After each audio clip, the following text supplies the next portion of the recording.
Captain Elena Vasquez checked her instruments one more time as her cargo ship moved through the dark space between stars. The ship was called the Defiance, and it carried medical supplies to colonies on the edge of human space. Elena had made this run dozens of times before. It was supposed to be safe. She was wrong. The attack came without warning. One moment Elena was drinking coffee and watching the stars. The next moment her ship shook like a toy in the hands of an angry child. Red lights flashed everywhere. Alarms screamed through the air. What the hell? Elena grabbed her chair as another wave hit the ship. Her shields should have stopped any attack, but something was cutting through them like they were made of paper. She ran to the control panel. The readings made no sense. Her shields were still working, but the enemy weapons were passing right through them. It was like the weapons existed in a different space entirely. Through her main window, Elena saw them. 3 alien ships hung in space like metal spiders. They were beautiful and terrible at the same time. Their hulls were smooth and silver, covered in patterns that hurt to look at. These were not human ships. Elena had heard stories about the Velthari. They were one of the most advanced races in the galaxy. They had technology that seemed like magic to humans. Most aliens thought humans were primitive and stupid. The Velthari were worse than most. They thought humans were barely worth noticing. Another blast hit the Defiance. This time, Elena's engines died. Her ship drifted helplessly in space. She tried to send a distress signal, but something was blocking her communications. She was trapped. A voice spoke in her mind. It was not her voice. It was cold and calm, like ice speaking. Human vessel, you will not resist. Prepare for boarding. Elena had never heard of aliens who could speak directly into human minds. She grabbed her sidearm and checked the charge. It was a simple plasma pistol, nothing special. Against alien technology, it would probably be useless. But she was not going to give up without a fight. The Velthari ship extended a metal tube toward the Defiance. It connected with a sound like a giant bell ringing. Elena heard footsteps in the corridor outside her bridge. They were slow and careful, like the steps of someone who had never been in a hurry. The door to her bridge simply disappeared. One moment it was there, the next it was gone. 3 aliens walked in like they owned the place. Elena had never seen a Velthari before. They were tall and thin, with skin like pale metal. Their eyes were large and completely black. They moved with perfect grace like dancers. Each one wore a suit that seemed to be made of liquid silver. The one in front looked at Elena with those black eyes. When it spoke, its voice came from everywhere at once. You are the human called Elena Vasquez. You will come with us. Elena raised her weapon. I don't think so. The alien made a sound that might have been laughter. It raised one long finger. Elena's gun became too hot to hold. She dropped it with a curse. Resistance is pointless, the alien said. We are Commander Zethkar of the Velthari Syndicate. You are now our property. Property? Elena felt anger rising in her chest. I'm a citizen of the Human Colonial Defense Force. You can't just... We can do whatever we choose, Zethkar said. Your species is primitive. You barely understand the basics of space travel. We are helping you by removing you from your dangerous world. Elena stared at him. Dangerous world, Earth? Yes, your planet is classified as a death world. No intelligent species should be forced to live in such conditions. We are saving you. Elena almost laughed. These aliens thought they were doing her a favor by kidnapping her. They had no idea what they were dealing with. One of the other aliens stepped forward. It held a device that looked like a crystal spider. The device made a humming sound, and Elena felt her muscles go weak. She could not move, but she could still think and see. The paralysis field will wear off in time, Zethkar explained. Do not worry. We will not harm you. You are too valuable for study. They carried Elena through corridors that seemed to go on forever. The walls were covered in moving patterns that made her eyes water. Everything was perfectly clean and perfectly silent except for the sound of their footsteps. They brought her to a room that was completely empty, except for a circle of light in the center. Zethkar gestured, and Elena found herself standing in the circle. She could move again, but when she tried to step out of the light, something pushed her back. This is a detention field, Zethkar said. It is designed to hold the most dangerous criminals in the galaxy. The field reads your biology and adapts to contain you. The more you struggle, the stronger it becomes. Escape is impossible. Elena tested the field by reaching toward the edge. It felt like pushing against thick water. When she pushed harder, the resistance increased. Why are you doing this? She asked. Because humans are an interesting puzzle, another alien said. This one was shorter than Zethkar, with skin that had a blue tint. I am Dr. Yilmoth. I study alien biology. Your species should not be able to survive, yet you do. We must understand how. What do you mean we shouldn't survive? Dr. Yilmoth pulled out a device that looked like a metal flower. It made scanning sounds as he pointed it at Elena. Your stress hormone levels are constantly elevated. Your muscle density is far beyond what should be sustainable. Your bones are impossibly strong. Your brain shows activity patterns that would kill most species, yet you function normally. It is fascinating. Elena realized these aliens had no idea what humans were really like. They saw human biology as broken or damaged. They could not understand that humans were built for a world that tried to kill everything on it. We have captured several of your ships, Zethkar said. We will study all of you. Perhaps we can fix what is wrong with your species. Elena felt a chill run down her spine. Several ships? Yes. Your kind travels in primitive vessels through dangerous space. We are rescuing you from your foolish adventures. Elena thought about the other human ships out there. Families, maybe. Children. These aliens thought they were being kind, but they were kidnapping innocent people. She looked around the room more carefully.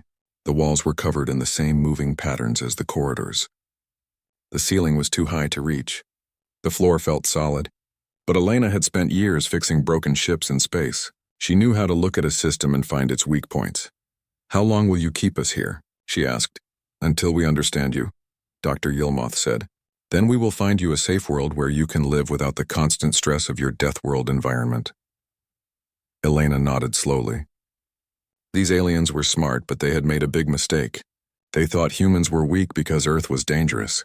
They did not understand that Earth made humans strong. I see, Elena said. She sat down in the center of the detention field and closed her eyes. I guess I should get comfortable then. Zethkar and Dr. Yilmoth exchanged looks. They had expected the human to fight or beg. Instead, she seemed to be accepting her situation. They had no idea that Elena was already planning their destruction. Dr. Yilmoth returned the next day with more scanning equipment. Elena had spent the night studying the detention field and the room around her. She pretended to sleep, but actually listened to every sound the ship made. She was learning the rhythm of the Velthari vessel. Good morning, human, Dr. Yilmoth said. His voice still came from everywhere at once, like speakers hidden in the walls. I hope you rested well. Elena stretched and yawned. As well as can be expected, your gravity is a bit light for me. Dr. Yilmoth made notes on a device that looked like liquid metal. Yes, we noticed. Our homeworld has much gentler conditions than yours. We cannot understand how you developed intelligence in such a hostile environment. What's so hostile about Earth? Elena asked. She genuinely wanted to know what these aliens thought. Dr. Yilmoth activated his scanning device. Elena felt a tingling sensation as invisible beams passed through her body. Your planet has massive storms that can destroy entire cities, Dr. Yilmoth said. The gravity is crushing. You have predators that hunt other intelligent species. Your sun produces dangerous radiation. Your weather changes without warning. Most horrifying of all, your planet shakes and splits open randomly, swallowing everything on the surface. Elena tried not to smile. You mean earthquakes and hurricanes? Those are mild terms for deadly phenomena, Dr. Yilmoth said. No wonder your species developed such strange biology. You were forced to adapt to constant life-threatening stress. Elena thought about her childhood on Earth. She remembered playing outside during thunderstorms, swimming in rough oceans, hiking through mountains that could have landslides. For humans, these things were fun. For the Velthari, they were apparently unimaginable horrors. Tell me about your homeworld, Elena said. Dr. Yilmoth seemed happy to talk about it. Velthar is a paradise. The weather is always perfect. We have no dangerous animals. The ground never moves. Our sun is gentle and warm. We evolved in peace and safety. No predators at all? None. We were the only intelligent species on our world. We developed technology to explore space because we were curious, not because we needed to escape danger. Elena nodded. That explained a lot. The Velthari had become powerful through intelligence and technology, but they had never learned to fight or survive in harsh conditions. They were like very smart children who had never been hurt. "How did you conquer other worlds?" Elena asked. "We do not conquer," Dr. Yilmoth said, sounding offended. "We bring peace and order to primitive species. Most are grateful for our help. And if they're not grateful," Dr. Yilmoth paused his scanning, "then we help them understand what is best for them. Our technology is far superior to theirs. Resistance is pointless." Elena was starting to understand the Velthari mindset. They were not evil exactly. They genuinely believed they were helping other species, but they were also incredibly arrogant. They could not imagine that anyone might be better than them at anything. "Your readings are very strange," Dr. Yilmoth said, looking at his device. "Your heart rate and breathing are perfectly calm, but your muscle tension suggests you are preparing for extreme physical activity. Are you planning something?" Elena smiled. "I'm just stretching. Humans need to move around or our muscles get stiff." It was partly true. Elena was doing small exercises to keep her body ready, but she was also testing how the detention field responded to different movements. She was learning its patterns. "Your species fascinates me," Dr. Yilmoth continued. "You should not be able to function with such high stress hormone levels, yet you seem completely normal." "What do you mean?" "Your cortisol and adrenaline levels would kill most species within hours. But you have maintained these levels for the entire time you have been here. Either your biology is fundamentally broken, or you have adapted to survive in conditions that would destroy other life forms." Elena realized the aliens had no idea what human stress responses were for. They thought the hormones were a sign of damage, not a survival system. "Maybe your equipment is broken," Elena suggested. Dr. Yilmoth made a sound like static. Elena thought it might be laughter. "Our equipment is perfect. It is your biology that makes no sense." Another alien entered the room. This one was even taller than Dr. Yilmoth, with skin that looked like polished silver. Elena recognized Commander Zethkar. "How is the study progressing?" Zethkar asked. "The human continues to puzzle me," Dr. Yilmoth replied. "Her body chemistry suggests she should be dead, yet she appears healthy and alert." "Perhaps humans are more resilient than we thought," Zethkar said. "No matter. We have captured 3 more human vessels. Soon we will have enough specimens to understand their species completely." Elena felt something cold settle in her stomach. 3 more ships? "Yes," Zethkar said.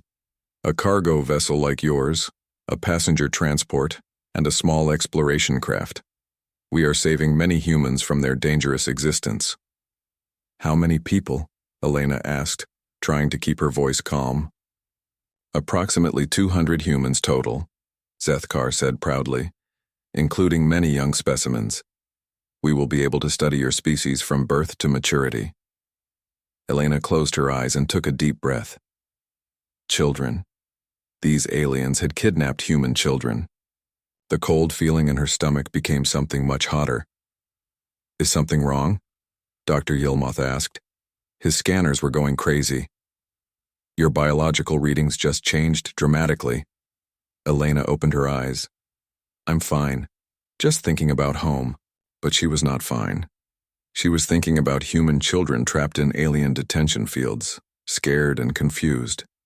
She was thinking about families torn apart by creatures who thought they were doing good. Elena had been planning to escape eventually. Now escape was not enough. Now she was going to make these aliens pay for what they had done. "I would like to see the other humans," Elena said. "If you're studying us, wouldn't it be useful to observe how we interact with each other?" Zethkar and Dr. Yilmoth exchanged looks. "That is an interesting idea," Dr. Yilmoth said, "but unnecessary. We can study you individually." "Your choice," Elena said. She lay down on the floor and closed her eyes again. "Let me know if you change your mind." After the aliens left, Elena began her real work. She started doing exercises that looked like simple stretching, but were actually designed to trigger specific biological responses. She needed the detention field to think her body was failing. She needed the aliens to underestimate her even more than they already did. Most importantly, she needed to make them think they were completely safe. Elena had grown up on a world that tried to kill everything on it. She had learned to hunt, to fight to survive in conditions that would terrify most species. The Velthari thought this made humans weak and damaged. They were about to learn how wrong they were. Elena had been in the detention field for 3 days when Dr. Yilmoth brought her the security footage. He did not mean to show it to her. He was reviewing data on his portable device while scanning her, and the screen was facing toward Elena. She saw human faces on the screen. Families huddled together in detention fields just like hers. She saw children crying while their parents tried to comfort them. She saw an elderly woman sitting alone, looking lost and afraid. Elena had been keeping her emotions under control since her capture. Now something broke inside her chest. "What is that?" she asked, pointing at the device. Dr. Yilmoth quickly turned the screen away. "Nothing that concerns you. Please remain still while I complete the scan." But Elena had seen enough. The aliens were not just holding adult humans. They had captured entire families. Children who should have been safe in their beds were now trapped in alien detention fields. Elena felt something she had not experienced since her military training. It was a cold, focused rage that made everything crystal clear. Her instructors had called it combat clarity. It happened when a human stopped thinking about survival and started thinking about destroying the enemy. "Dr. Yilmoth," Elena said in a perfectly calm voice, "I need to tell you something important about human biology." The alien looked up from his scanner. "Yes? When humans are extremely stressed, we enter a state called shock.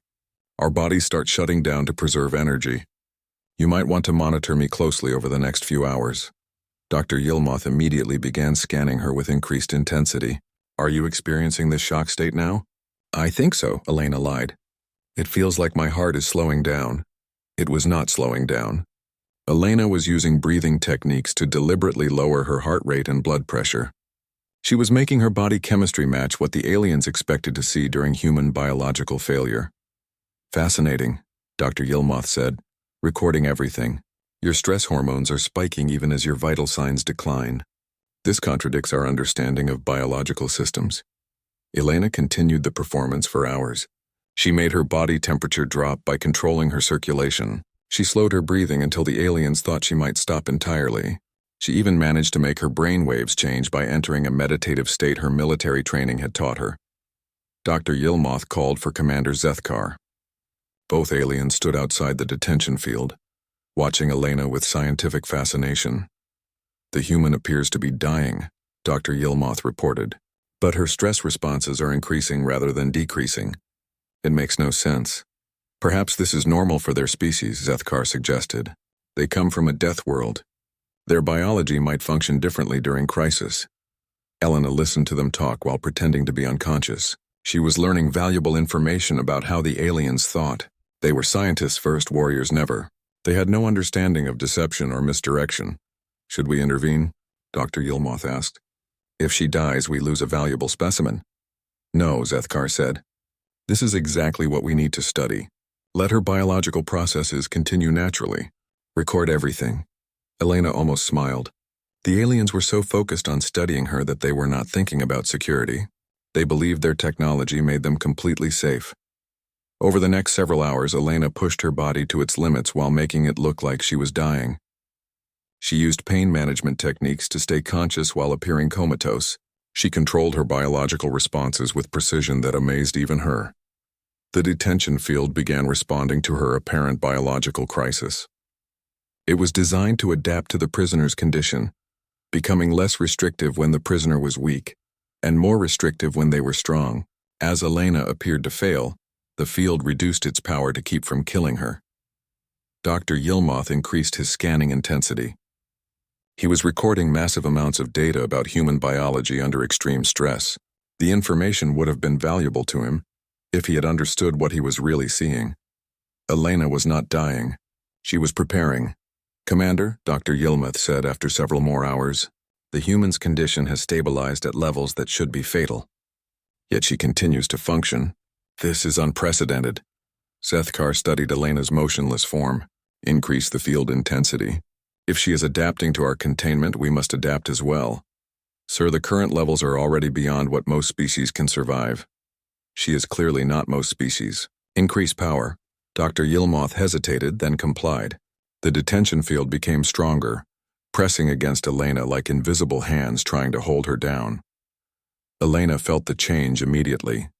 The field was now operating at levels that would crush most aliens. For a human from a high-gravity world, it was merely uncomfortable. She continued her performance, making small movements that looked like death spasms but were actually careful tests of the field's new parameters. She was mapping its energy patterns, looking for weak points. Remarkable, Dr. Yilmoth breathed. She is surviving field intensities that would liquefy most organisms. Human biology is far more resilient than we calculated. Or far more primitive, Zethkar said. Perhaps they are too simple to realize they should be dead. Elena found what she was looking for. The field had a rhythm, a pattern of energy pulses that kept it stable. If she could disrupt that pattern at exactly the right moment, she might be able to create a gap, but she needed the aliens to lower their guard even more. The human has been unconscious for 12 standard hours, Dr. Yilmoth reported. Brain activity suggests she is in a deep coma. Muscle tension has decreased to minimal levels. I believe she is no longer a containment risk. Excellent, Zethkar said. Continue monitoring but reduce active observation. Focus your attention on the other specimens.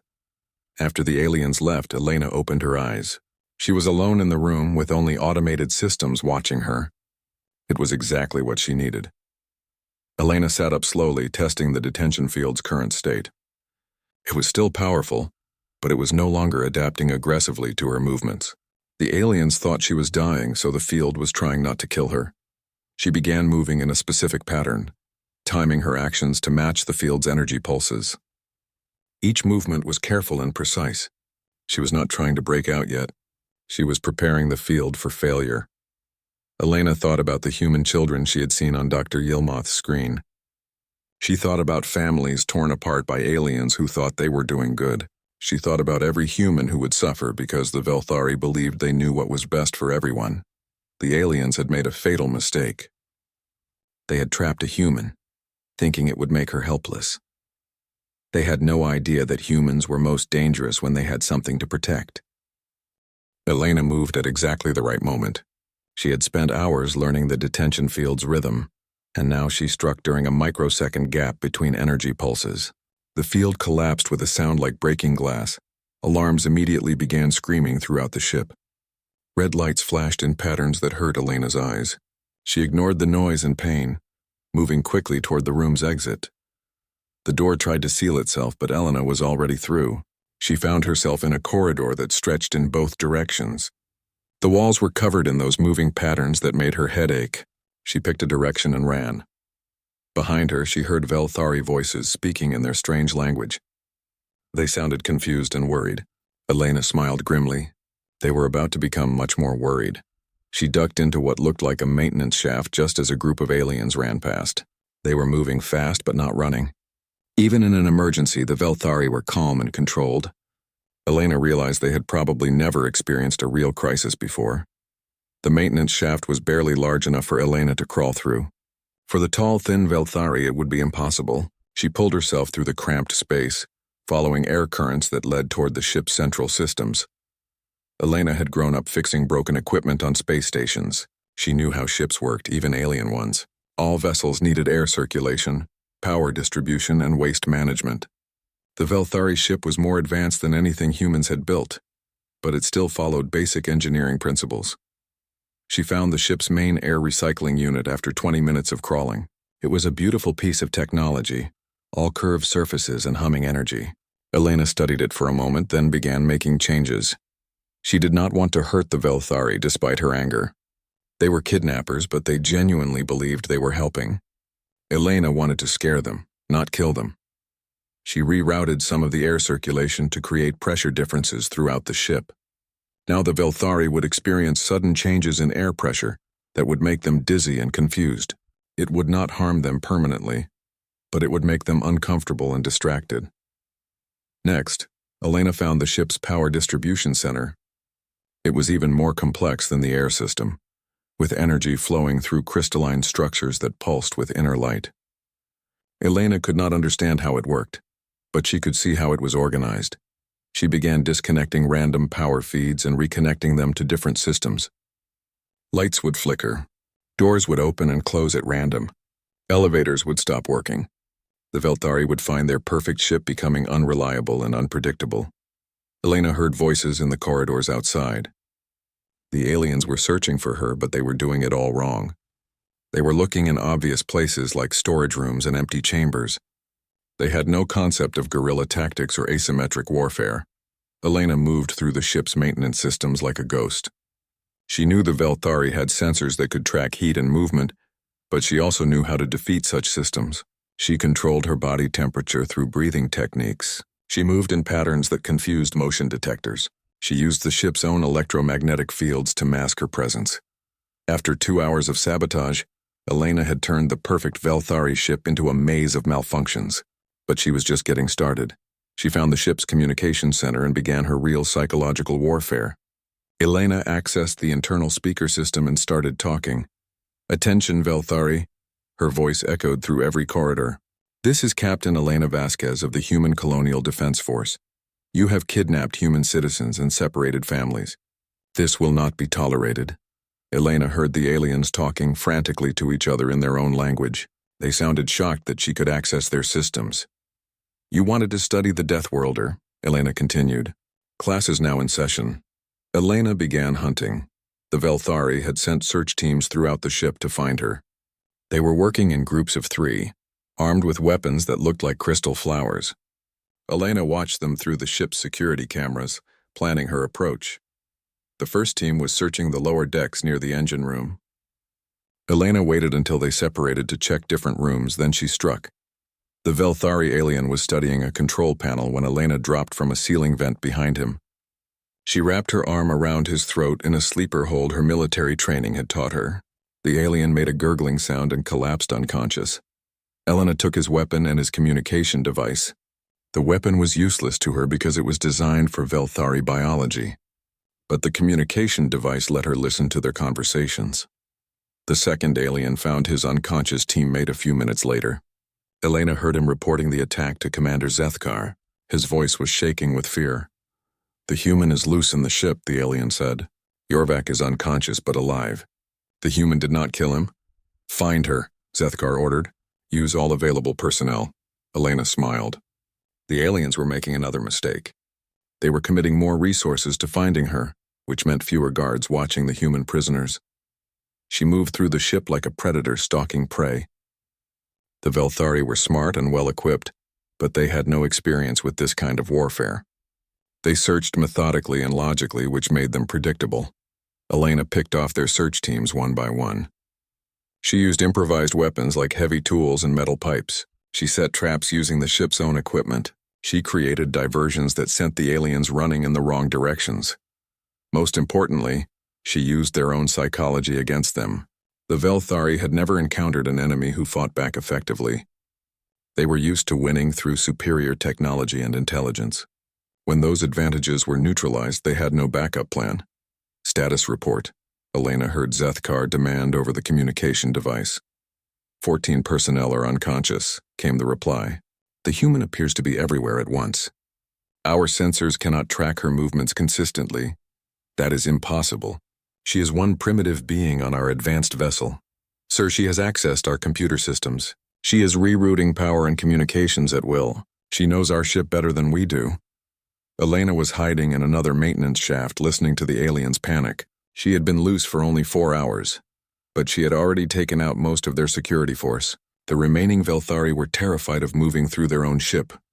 "Sir," another voice said, "the human is using our own systems against us. She has turned the ship into a weapon." Elena decided it was time to escalate. She accessed the ship's main computer and began downloading everything she could. Find about Velthari technology and the locations of the other human prisoners. Then she sent a message through the ship's communication system. "Commander Zethkar," Elena's voice echoed through every speaker. "I know where you are holding the other humans. I know you have children among your prisoners. You have one chance to release them voluntarily. You are in no position to make demands," Zethkar replied, his voice tight with strain. "I disagree," Elena said. "I have disabled your security force, compromised your ship's systems, and learned everything I need to know about your technology. You are trapped on your own vessel with a very angry human. Elena heard whispered conversations in the Velthari language. They were finally beginning to understand what they had captured. You wanted to study humans, Elena continued. Let me teach you the most important lesson about our species. We are most dangerous when we have something to protect. Elena found the human prisoners on Deck 7. They were held in detention fields just like the one she had escaped from. But these fields were set to minimum power. The aliens were being careful not to harm their specimens. Elena's heart broke when she saw them. Families huddled together, trying to comfort each other. Children pressed against their parents, wide-eyed with fear. An elderly couple held hands across the space between their fields. Everyone looked exhausted and scared. But when they saw Elena, hope blazed in their eyes. Captain Vasquez? A man called out. Elena recognized him as Marcus Chen, the pilot of one of the captured cargo ships. How did you get free? Long story, Elena said, studying the detention fields. I'm getting everyone out of here. She had learned how these fields worked during her own imprisonment. Each one operated on the same energy pattern, controlled by a central computer. Elena accessed the ship's systems through a wall panel and began shutting down the fields one by one. The first field collapsed, freeing a family with 2 young children. The parents grabbed their kids and held them tight, tears streaming down their faces. Is anyone hurt? Elena asked as she worked on the next field. A few injuries, nothing serious, said Dr. Sarah Kim, a medical officer from the passenger transport. They've been treating us well, considering they kidnapped us. Elena freed the rest of the prisoners quickly. 200 humans stood in the corridor, looking to her for leadership. Elena felt the weight of responsibility settle on her shoulders. Listen carefully, Elena said. I've disabled most of the alien security force, but we're not safe yet. We need to take control of their other ships and get everyone home. How do we fight aliens with superior technology? Marcus asked. Elena smiled grimly. The same way humans have always fought superior enemies. We improvise. She had spent hours studying the Velthari ship systems. Elena knew where their weapons were stored, how their communications worked, and most importantly, how to access their ship's database. Dr. Kim, take a team and secure the medical bay. Marcus, you and the other pilots come with me to the bridge. Everyone else find somewhere safe and stay quiet until we give the all clear. Elena led her strike team through corridors that flickered with damaged lighting. Her sabotage had left the ship barely functional. The Velthari were struggling to maintain basic systems. They reached the bridge without encountering any aliens. Elena was not surprised. The surviving Velthari were probably hiding in their quarters, too frightened to move through their own ship. The bridge was a beautiful space filled with crystalline control panels and floating displays. Everything was designed for the tall, graceful Velthari. Elena and the human pilots looked like children playing with adult toys. Can you figure out how to fly this thing? Elena asked Marcus. Marcus studied the alien controls. Maybe. The basic principles should be the same. Thrust, navigation, life support. Give me a few minutes. Elena accessed the ship's communication system and opened a channel to the other Velthari vessels in their small fleet. 3 ships hung in space nearby, each holding captured humans. Attention Velthari fleet, Elena broadcast. This is Captain Elena Vasquez. I have taken control of your flagship. Your commander Zethkar is my prisoner. That was not exactly true yet, but Elena knew where Zethkar was hiding. The ship's sensors showed him barricaded in his personal quarters with a few remaining crew members. You have 30 minutes to release all human prisoners and surrender your vessels, Elena continued. If you refuse, I will demonstrate why Earth is classified as a death world. Elena heard panicked communications between the alien ships. They could not believe that primitive humans had captured one of their advanced vessels. They're demanding proof that we actually control the ship, Marcus reported, listening to the alien chatter. Elena smiled. Give them proof. She accessed the ship's weapon systems and fired a warning shot across the bow of the nearest Velthari vessel. The energy beam lit up space like a miniature star. The alien communications went silent. Now they're talking to someone called the High Command, Marcus said. I think they're asking for orders. Elena was not going to wait for alien bureaucrats to make decisions. She accessed the ship's database and began broadcasting everything she found to human space. The database contained detailed information about Velthari technology, their territorial claims, and their plans to relocate human colonies.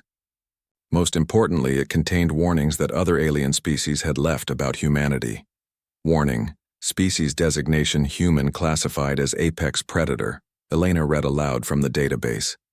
Homeworld classification, Deathworld Class 12. Extreme caution advised when making contact. The galaxy's older species tried to warn you, Elena broadcast to the Velthari fleet. They told you never to trap a human. You should have listened. Elena found more warnings in the database. Species after species had left the same message. Humans were dangerous when cornered, protective of their young, and capable of turning any environment into a weapon. Your own intelligence files show that every species that has tried to conquer or control humans has regretted it. Elena continued. We are the only species that considers survival itself a form of entertainment. Movement on the ship's sensors caught Elena's attention. Commander Zethkar was approaching the bridge with his remaining crew. Elena could have locked them out, but she wanted to face him directly. The bridge doors opened and Zethkar entered with 6 other Velthari. They moved slowly, their hands visible and empty.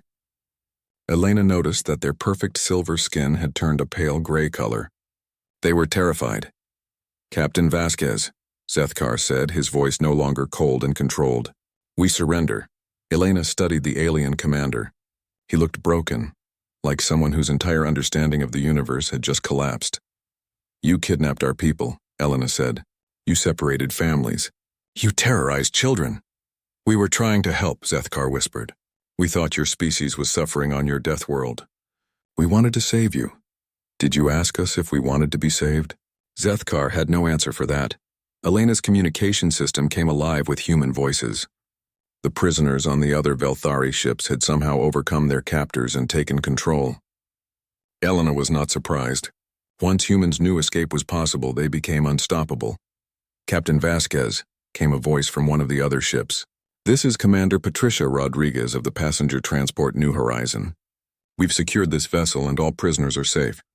Confirmed, came another voice. This is Captain James Wright of the cargo hauler Prosperity. We have control of this ship as well. Elena looked at Zethkar. Your entire fleet is now under human control. Your primitive prisoners have captured your advanced technology. Zethkar stared at her with those large black eyes. How? Because you made the same mistake that every bully makes, Elena said. You thought superior technology made you superior beings. You forgot that intelligence means nothing without wisdom, and power means nothing without understanding. Elena opened a communication channel to Earth and the human colonies. Her transmission would take time to reach human space, but it would carry everything the Velthari had learned about human capabilities. This is Captain Elena Vasquez of the cargo vessel Defiance, she broadcast. Be advised that human vessels have been attacked and captured by the Velthari Syndicate. All prisoners have been freed and hostile vessels secured. We are returning home with valuable intelligence about alien technology and intentions. Elena turned back to Zethkar. You wanted to study humans. Now you know the most important thing about our species. We are not strong because we come from a peaceful world. We are strong because we come from a world that taught us to never give up. Zethkar nodded slowly. The warnings in our database were accurate. We should have heeded them. Yes, you should have, Elena agreed.